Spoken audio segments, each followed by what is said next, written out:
C'est ce mardi 16 mai 2023 que sera donné le coup d'envoi de la 76e édition du Festival de Cannes. Pendant une dizaine de jours, la crème de la crème du cinéma français et international s'invitera sur la croisette afin de faire la promotion des projets à venir. Parmi les personnalités présentes, il y aura forcément Chiara Mastroianni. Et pour cause, la fille de Catherine Deneuve a accepté de jouer les maîtresses de cérémonie cette année, alors même que sa mère est mise à l'honneur sur l'affiche officielle du festival. Un pur hasard, assure l'actrice dans les colonnes du journal du dimanche, ce dimanche 14 mai.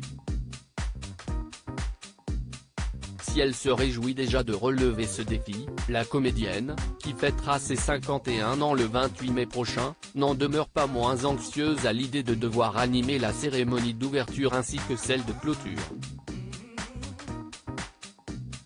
J'étais surprise qu'on me propose ce rôle, moi la novice qui n'ai jamais rien présenté, a-t-elle expliqué au JDD, avant de poursuivre, mais je n'ai pas hésité à accepter.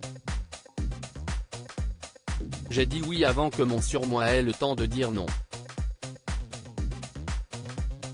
Soucieuse de vouloir bien faire, celle qui sera aussi à l'affiche de Eureka de Lisandro Alonso travaille activement sur sa prestation pour être certaine de ne pas se louper. Ces derniers temps, je ne m'endors pas avant 3 h du matin.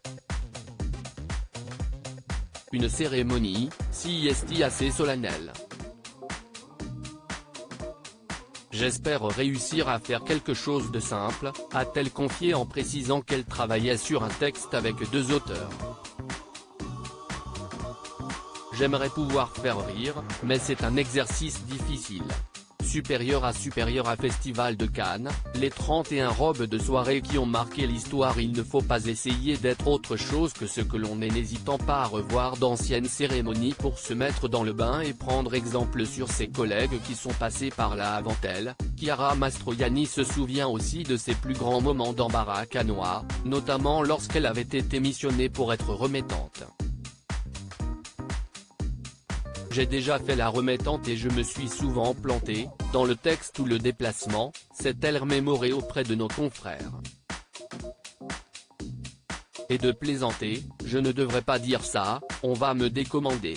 Par-dessus tout, l'ex-femme de Benjamin Biolay tient à rester la plus naturelle possible. Quand je m'inquiète trop, je me dis qu'on verra bien. Il ne faut pas essayer d'être autre chose que ce que l'on est. Article écrit en collaboration avec 6 Médias Crédit Photo, Rachid Bellac.